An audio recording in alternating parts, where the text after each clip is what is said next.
तुम्हाला वाटत असेल की जगात सर्वात जास्त इंटरनेट वापरणारे लोक भारतात असतील, कारण लोकसंख्येत भारत जगात अव्वल आहे, असंच ना?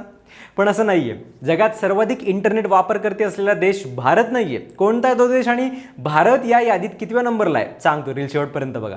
सध्या चीनमध्ये 1.1 अब्जांपेक्षा जास्त लोक इंटरनेट वापरतात आणि 2026च्या शेवटी हा आकडा 1.3 अब्जांच्या जवळ पोहोचू शकतो. म्हणजेच जगातल्या प्रत्येक 5 इंटरनेट युजर्सपैकी एक व्यक्ती चीनमधली आहे. दुसऱ्या नंबरला भारत आहे, जिथे जवळपास 80 कोटींपेक्षा जास्त लोक इंटरनेट वापरतात, तर अमेरिका 32 कोटी युजर्ससह तिसऱ्या नंबरला आहे. पण चीनचं इंटरनेट जग इतर देशांपेक्षा खूप वेगळे आहे.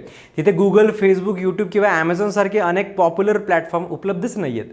त्यांच्या जागी अलिबाबा, टेन्सेंट, बैदू, वीचॅट आणि वेइबो सारख्या लोकल कंपन्यांनी संपूर्ण डिजिटल मार्केट ओव्हरटेक केले. डिजिटल पेमेंटच्या बाबतीतही चीन जगाच्या खूप पुढे आहे. तिथे 1 अब्जापेक्षा जास्त लोक मोबाईलद्वारे पैसे पाठवतात, खरेदी करतात, टॅक्सी बुक करतात आणि बिलं भरतात. अनेक ठिकाणी लोक कॅश पैसे वापरणं जवळपास विसरलेच आहेत. आणि आता AI क्षेत्रातही चीन वेगाने पुढे जातोय. 60 कोटींपेक्षा जास्त लोक AI टूल्स वापरत असल्याचं सांगितलं जातं. चीन आणि भारत या दोन्ही देशांच्या इंटरनेट युजर्सची संख्या एकत्र केली तर ती जगातल्या अनेक विकसित देशांच्या एकत्रित इंटरनेट युजर्सपेक्षा जास्त आहे. म्हणजेच येत्या काळात डिजिटल जगावर सर्वात मोठा प्रभाव चीन आणि भारताचाच असणार आहे. तुम्हाला याविषयी काय वाटतं ते कमेंट्समध्ये नक्की सांगा आणि फॉलो करा लगावबत्ती.